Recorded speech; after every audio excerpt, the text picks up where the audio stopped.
Tonight, the new tool helping police officers fight the increasing scourge of ice across our region. And fire-ban districts brought in 2 weeks early across the mid-north. This is Southern Cross News with Fraser Goldsworthy. Good evening. Police across rural SA will soon be given drug testing kits to help speed up investigations into illicit dealing and trafficking. The Police Minister says with the state in the midst of an ice crisis, officers need the right equipment to help win the battle against the dangerous drugs. It's no secret the use of ice is out of control in regional areas across the country, with police struggling to stem the tide. Adding to the problem is the fact police in regional SA are forced to send drug samples to Adelaide for testing, delaying the fight against the growing scourge. But that's all set to change, with regional officers set to get access to mobile testing kits. In the future, they'll get a pretty good indication from these mobile drug tests immediately as to whether something is ice or is another type of drug straight away. It's one of a number of new initiatives being rolled out to win the battle against methamphetamine. There'll also be funding for other resources, including supporting undercover investigations and sniffer dogs. Expanding our drug sniffer squad to ensure that we've got a better capability of detecting these drugs in the future. Whyalla's police chief has welcomed the kits, saying it'll make the process of putting away offenders more efficient. This will enable us to immediately identify what drugs we're dealing with so that we can charge the offenders with the correct offences.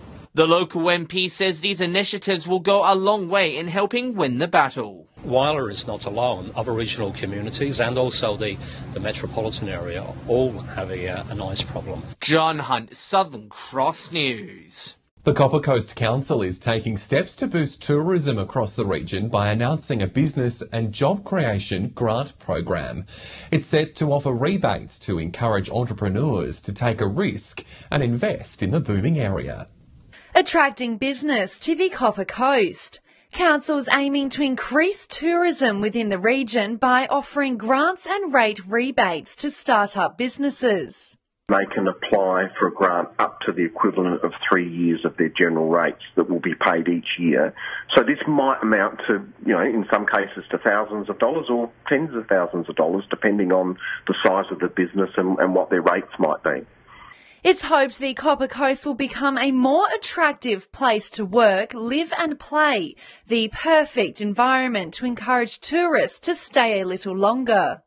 Scenery isn't necessarily something that will attract tourists or keep the tourists here. They want things to do, they want product. Businesses including hot air balloon rides, high-end accommodation, mini golf and an indoor bowling alley are among some of the pre-approved ideas. Other ventures can also receive grants, but they will have to meet specific criteria first. This area is known for its heritage in copper mining. It might be copper artist or a jewellery maker that makes things out of copper, might be a craft brewery. Council is boasting a potential economic boost for the community, as well as creating new job opportunities for locals. This might be a bit of an incentive to attract some new businesses or encourage them to be entrepreneurial and have a go. Rachel Nell, Southern Cross News. Well, it seems fencing hasn't been enough to stop locals from climbing on Port Augusta's deteriorating jetty. With repair costs out of reach, the local council has been forced to hire security to monitor the area at ratepayers' expense. Last week, the Port Augusta Council announced the ailing jetty's condition had taken a turn for the worse. With reports of children still climbing the dangerous crumbling structure, it had to resort to this. As part of our annual security contract, where we do have all assets maintained, we've asked for a stronger presence to be put on this asset. Council is assuring ratepayers $1,700 a week for security to patrol the jetty has already been allocated in the budget, but it does mean another Port Augusta area might miss out. Mayor Johnson says in an even bigger frustration, equipment that could have been used to repair the jetty was in the region, but council received no response from the state government. And again, flip side, for restoration, because it's a state government asset, they also then need to say yes or no because it's their asset and we simply lease it. So it's incredibly frustrating, and it's quite arrogant on behalf of senior representatives in Department of Transport to not take that opportunity. There's a win-win situation. The Transport Minister told Southern Cross Cross News. This is yet another example of the Port Augusta City Council allowing its assets to fall into disrepair. We can't go back and correct the past. As much as I'd love to be able to go back and fund all of that past, we can't. What we can do is fix the problems that we know of now, and we've started addressing that. We've started funding that backlog. Amelia Simpson, Southern Cross News. Still to come in Southern Cross News tonight, the plea to residents from the Port Pirie Council to clean up their properties. Details next. Residents across the mid-north are being encouraged to rid their home of any flammable debris ahead of fire ban season, which is starting 2 weeks early in some areas. Experts say taking proactive measures to protect homes this fire season will be a crucial step in surviving. Clean up before it's too late. Paddocks across the mid-north are drying out quicker than ever. Fire experts now predicting the region will be ready to burn within the coming weeks. Removing things like dead branches, leaves and undergrowth from around the house is particularly crucial because any of that, what we call fine fuel, is easily combustible. So a well-prepared home will have a much higher rate of survival in the event of a bushfire. And the other thing people have to remember is that protecting a home or a well-prepared home can make it easier for firefighters to defend the house. This year's fire ban season has been brought forward by 2 weeks, following the dry, hot weather the region has recently experienced. The 1st of November is going to be the start date for the Flinders and the Mid-North fire ban district. With summer approaching, Council will open the Waste Transfer Station in Port Pirie and Crystalbrook for free this Sunday, so residents can rid their homes from any dead vegetation. This is an initiative that Council's got to encourage people to clean up their properties, to make them safer, to make them more fire ready. Rachel Nell, Southern Cross News. Well, Whyalla will play host to the Army throughout November as graduating officers from Duntroon Military College undertake their final assignment. Army officials say the local community will have a critical role to play in helping the new recruits undertake the exercise. Staff cadets at Duntroon are just about to graduate from their course, but there's one crucial assignment left. They're set to conduct a mock peacekeeping exercise in Whyalla beginning this Sunday, putting what they've learnt over the year into practice. Stability activities can include kinetic activities such as actually fighting the opposing forces, right down to aid distribution. Operation Bin Bat will be based out of Jubilee Park. Officers will then be stationed around Whyalla as they practice peacekeeping, including vehicle checks and other tasks, including the simulated hunting down of enemy fighters. Army instructors say they're looking forward to getting involved in the Whyalla community. It's an excellent sized township for us. It gives us a lot of variety in training areas. This exercise follows on from Operation Hamel last year, which developed a strong relationship between the town and the Army. It's encouraging locals to embrace the visiting group and help them on their way to becoming an officer. The cadets will say, this is a military exercise, would you like to participate? And if you say no, they'll just let you drive through. And if you say yes, then they'll ask you to go through the normal search procedures that you would at a vehicle checkpoint. John Hunt, Southern Cross News. An English artist has been catching the eyes of Broken Hill locals with his unique sculptures. James Capper has been spotted around the Silver City operating his mechanical works of art, but he says there's no reason to be alarmed. You would be forgiven for thinking the machines are finally taking over. Decided to amalgamate my interests and understanding of engineering, and especially mobile hydraulics and plant machinery used in mining and other exercises within industry, into my sculpture. What James has created are insect-like sculptures that thankfully can be controlled by him. He says the city's rich mining history is one of the main inspirations. Within those years that it started to where it is now, the progression of the machinery, the progression of the way mines are run, the equipment used, that's highly influential to the development of my more radical methods of using hydraulics. The artist has teamed up with Australian filmmaker known as Katsky to produce a short film featuring the Silver City. Less of a Terminator, more of a mechanical E.T. Hydra Step and Hydra Shuffle, they're these mining like equipment, and they're sort of making their way around the outskirts of Broken Hill, and locals are kind of having encounters with them. Everyone knows the drill, and they're like really welcoming, and like it's been great just like collaborating with the local community. It's a new direction from previous films his work has featured in. This is actually more of a focus on casting local people from Broken Hill into the film to have a human reaction with the sculptures. The film will premiere in Sydney in March next year, with a special local screening also on the cards. Patrick Reinke, Southern Cross News. In the news ahead, all the thrills and spills of the sprint car races in Broken Hill over the weekend. Details next. Well, hundreds have flocked to Port Augusta to mark 100 years since the opening of the Trans-Australian Railway. In a once-in-a-lifetime event, revellers step back in time to celebrate an important milestone in the railway industry.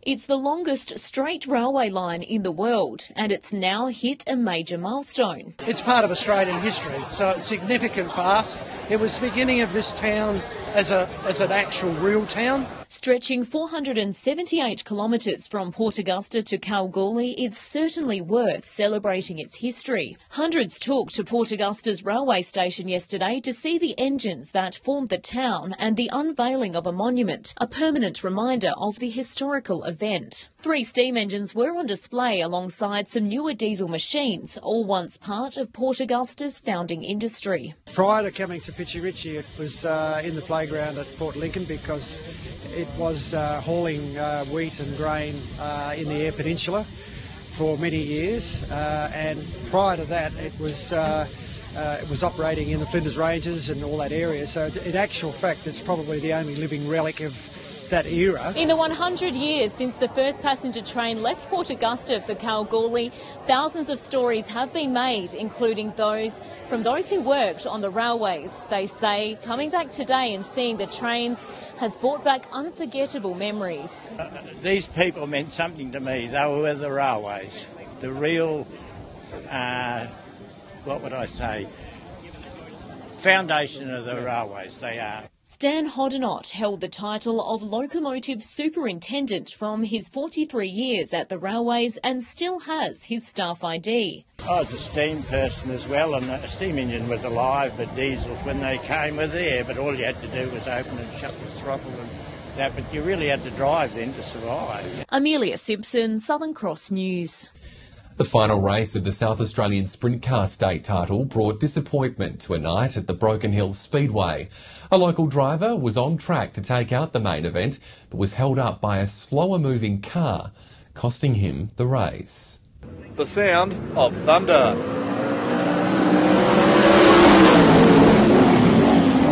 Yeah, overall, look, it was a great night, good crowd, good racing, couldn't ask for anything more. A healthy crowd watched on as drivers flirted with danger at the Broken Hill Speedway.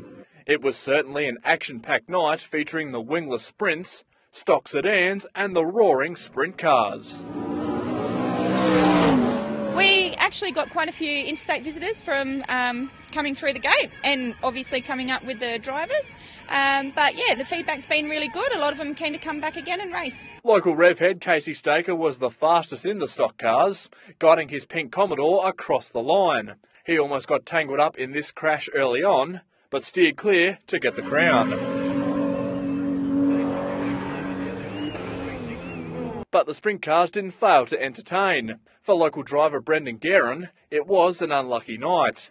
Starting on the outside for the final of the state title, Brendan managed to work his way to the front and set the pace. However, when trying to lap the driver coming last, he got caught up, allowing ex-Australian champion Chad Eli to eventually clinch the SA title. Yeah, they hold their racing line, that's the rules. But yeah, I feel like he moved over a bit, but it's racing, we'll move on, we'll move forward. It's an awesome crowd out here tonight.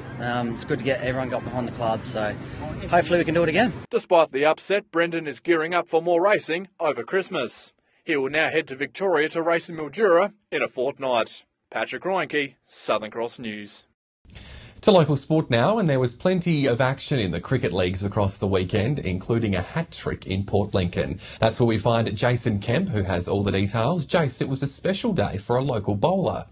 Yeah, that's right, Fraser. A remarkable day for a Tasman bowler, Jira Miller, yesterday taking 4 wickets, including a hat-trick against Lincoln South. In overcast conditions, Lincoln South won the toss and went into bat. Craig Reedy opening his team with a strong performance, piling on early runs. The forecast soon changed after quick wickets sent the openers back into the stands. Miller then claimed his first scalp for the afternoon, taking Hogan for 51. That was a sign of things to come. Miller opening up the middle order, taking Marshall and Dull in consecutive balls. On a hat-trick, he was happy to take some advice from a teammate before Colin Dinnison nicked this one through to the keeper,